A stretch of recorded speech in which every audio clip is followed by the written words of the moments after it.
आज की कहानी एक ऐसे लड़के की है जो अपनी स्टेप मॉम के साथ चूहे बिल्ली का खेल खेलते हुए उनकी गुफा में अपना घोड़ा दौड़ाता है। इस मूवी का नाम है फैमिली प्रैक्टिस। कहानी की शुरुआत होती है साइमन से, जो अपनी गर्लफ्रेंड एल्सा के साथ लिव इन में रहता था और उसने भी एल्सा को अपने घोड़े पर बैठा रखा है। एल्सा भी बड़े आराम से साइमन की घोड़े की सवारी कर रही थी, लेकिन उन्हें अपने इस सफर को बीच में ही रोकना पड़ता है क्योंकि साइमन को एल्सा के साथ अपने घर जाना था। वैसे ये दोनों आर्टिस्ट हैं जो एब्स्ट्रैक्ट पेंटिंग बनाया करते थे और रास्ते में भी साइमन एक पेंटिंग बना रहा था जिसमें एल्सा का हाथ उसके हथियार को पकड़े हुए हिला रहा था। ये देखकर एल्सा हंसने लगी थी और घंटों की ड्राइव के बाद वो साइमन के घर आ जाते हैं। तब हमें पता चलता है कि साइमन के फादर कार्ल का आज 60वां बर्थडे है, इसीलिए परिवार के सभी लोग वहाँ आए हुए थे, जहाँ वो सभी डिनर टेबल के पास इकट्ठा होकर ऊपर वाले से प्रार्थना करते हुए उनका धन्यवाद कर रहे थे। उनकी प्रेयर करने के तरीके को हम देखकर आसानी से समझ पाते हैं कि वो लोग जुनीदियन रिलीजन को फॉलो करते हैं, तो अपने अपने रिलीजन के अनुसार वो लोग वाइन और ब्रेड टेस्ट कर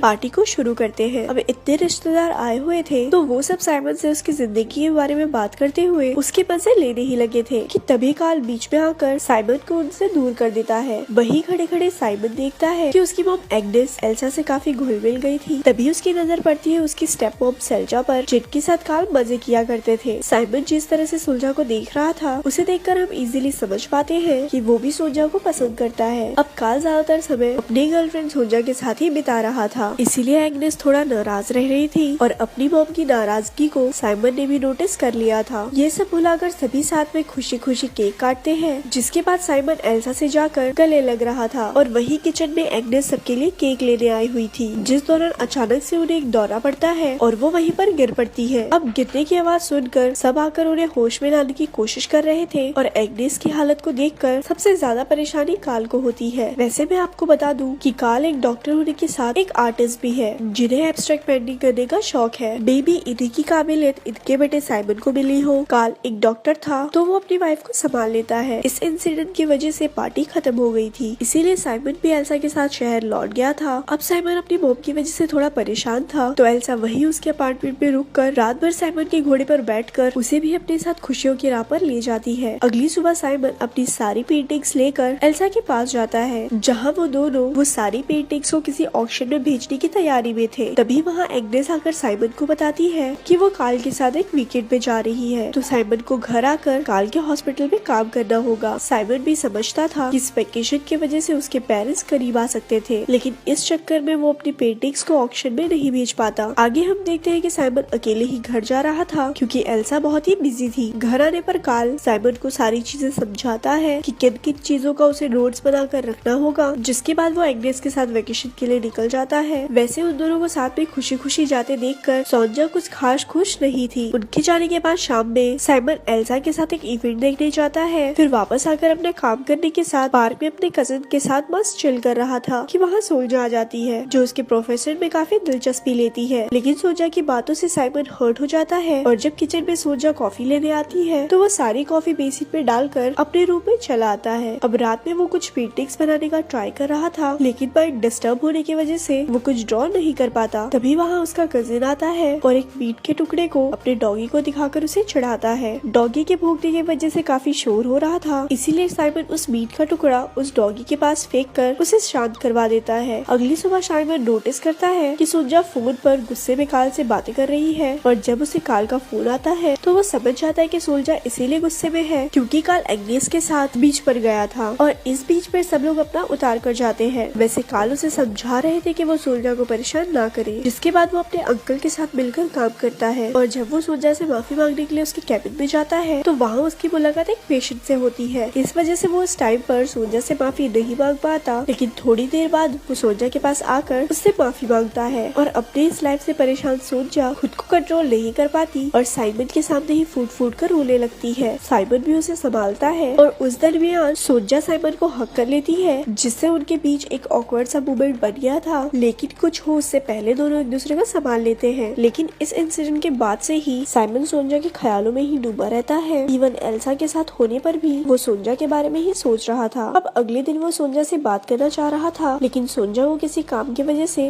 उसके अंकल के साथ बाहर जाना पड़ता है। उनके जाने के बाद जब साइमन पेशेंट्स की फाइल देख रहा था तब एक कोरियर वाला सोनिया के लिए फ्लावर्स लेकर आता है। अब उन फ्लावर्स को कार्ल ने भिजवाया था, लेकिन साइमन उन फ्लावर्स को दूर जाकर कचरे में फेंक आता है। मतलब अब साइमन ने सोजा की गुफा में अपनी जेसीबी चलाने का पूरा मन बना लिया था। वो सोजा में इतना खोया हुआ था कि उसे ये भी पता नहीं चलता कि एल्सा अपने कलीग के साथ कुछ ज्यादा ही फ्रेंडली होती जा रही है। साथ ही साथ उसने अपने कलीग से फ्रेंडशिप भी कर ली थी, जिनके साथ वो घर पे ही ड्रिंक भी करती है। लेकिन साइमन ने अपना पूरा ध्यान सोजा पर रखा हुआ है। और अगले दिन जब सोजा ड्रॉर से फाइल निकाल रही थी तो वो सोजा के डिक्की को देखकर अपनी आंखें सेक रहा था। और एक रोज जब उसके ग्रैनी और अंकल घर के बाहर गए हुए थे तो वो सोजा के साथ केबिन में जाकर उसके साथ लवलपाटा कर लेता है। एक किस में ही सोजा की झील से पानी निकलने लगा था तो वो जल्दी से साइमन को बेड पर ले आती है और अपना सब कुछ उतार कर सबसे पहले वो साइमन को अपनी झील का नमकीन पानी टेस्ट करवाती है। जिसके बाद साइमन ने अपनी जेसीबी उसकी गुफा में उतार दी थी और फिर साइमन एक जबरदस्त खुदाई करता है। खुदाई के बाद से साइमन और सोजा के बीच का रिलेशन अच्छा हो गया था। साइमन के चेहरे पर भी एक रिलैक्सिंग स्माइल रहने लगी थी, लेकिन जल्दी ही उसे ये रियलाइज होता है कि उसने एल्सा के साथ गलत किया है। तो एक दिन जब वो क्लब में एंजॉय कर रहे थे तब साइमन एल्सा को बता देता है कि उसने एक दिन सोजा की गुफा में जबरदस्त खुदाई कर दी थी। ये सुनकर एल्सा का भरोसा साइमन से उठ जाता है और वो क्लब से बाहर चली जाती है। लेकिन ये सारी बातें बताने के बाद साइमन वापस से सोजा के अपार्टमेंट में जाता है, जहाँ वो सोजा को किस करके उसके बड़े बड़े संतरों को बाहर निकाल कर उनका जूस पीते हुए सोजा के गोद में लेट जाता है। तो काम खत्म करने के बाद दोनों साथ में डिनर करते हुए रेड वाइन का मजा लेते हैं। रात में भी साइमन सोजा के साथ ही उसके बेड पर सोया हुआ था। अगली सुबह आंखें खुलने पर वो देखता है कि उसके डैड यानी कि कार्ल वेकेशन से लौट आए थे। तो वो वापस रूम में जाकर अपने कपड़े वगैरह पहनकर वहाँ से निकल जाता है। अब कार्ल को साइमन और सोल्जा के रिलेशनशिप पर कोई शक नहीं होता है, क्योंकि सोल्जा ने उसे पहले ही बता दिया होता है कि साइमन ब्रेकअप से गुजर रहा है, इसीलिए वो यहाँ पर उसके घर रहने आया था। अपने घर वापस आकर साइमन का सर घूमने लगता है, मानो उसे पैनिक अटैक्स आ रहे हो। इसीलिए वो अपनी मॉम एग्नेस को कॉल करके उनको सारी बात बताने का ट्राई करता है। लेकिन एग्नेस और कार्ल में लड़ाई चल रही थी, क्योंकि कार्ल अपना सारा सामान लेकर सोल्जा के पास शिफ्ट हो रहा था। अब लड़ाई में एग्नेस ने अपना फोन तोड़ दिया था और जब साइमन का कॉल एग्नेस को नहीं लगता तो वो तभी घर आ जाता है, जहाँ उसकी मॉम उसे समझाती है कि उसे एल्सा के साथ रिश्ता बनाए रखने के लिए उसे एक अंतिम कोशिश करनी चाहिए। इसीलिए साइमन वहाँ से निकलकर एल्सा के ऑफिस आकर उसे मनाने की कोशिश करता है, लेकिन एल्सा का विश्वास साइमन से उठ गया था। अब एल्सा नहीं मानती तो साइमन को पैनिक अटैक आने लगता है और वो किसी तरह अपने घर आता है। और घर आने के बाद जब वो अपने पेंटिंग इक्विपमेंट्स को फेंकने जा रहा था तब वो वही जमीन पर गिरकर बेहोश हो जाता है। आगे साइमन की आंखें हॉस्पिटल में खुलती है, जहाँ कार्ल भी मौजूद थे। वो उसे समझाते हुए कहते हैं कि अगर एल्सा उसके साथ नहीं रहना चाहती या उसे अब उस पर भरोसा नहीं रहा तो वो उम्र भर उसे भरोसा दिलाने की कोशिश नहीं कर सकता। ऐसे भी उसे अपनी लाइफ में आगे बढ़ना होगा। तो पिता की बात मानकर साइमन एल्सा का चक्कर छोड़ देता है और पूरी तरह से ठीक होने के बाद वो कार्ल की न्यू बुक लॉन्च में आता है, जहाँ उसकी मुलाकात एग्नेस से होती है, जो साइमन को पूरी तरह ठीक देखकर खुश थी। एंड में हम देखते हैं कि उनका पूरा परिवार फिर से इकट्ठा हुआ है, क्योंकि सोल्जा को एक बेबी हुआ था। अब ये बेबी तो जरूर साइमन का होगा, क्योंकि कार्ल की उम्र को देखकर हम ये समझ सकते हैं कि उसकी बंदूक में बारूद नहीं बचा होगा। लेकिन सबको यही लग रहा होता है कि ये बच्चा कार्ल का है। अब जब सब फैमिली की ग्रुप फोटो ले रहे थे तब उसमें साइमन और एग्नेस नहीं जाते, क्योंकि उन्हें भी कहीं न कहीं पता था कि वो अब इस फैमिली का हिस्सा नहीं बने तो सबके लिए अच्छा होगा। ऐसे ही मूवी यहाँ पर खत्म हो जाती है। और स्टोरी सुनने के लिए हमारे पेज को लाइक करें। धन्यवाद।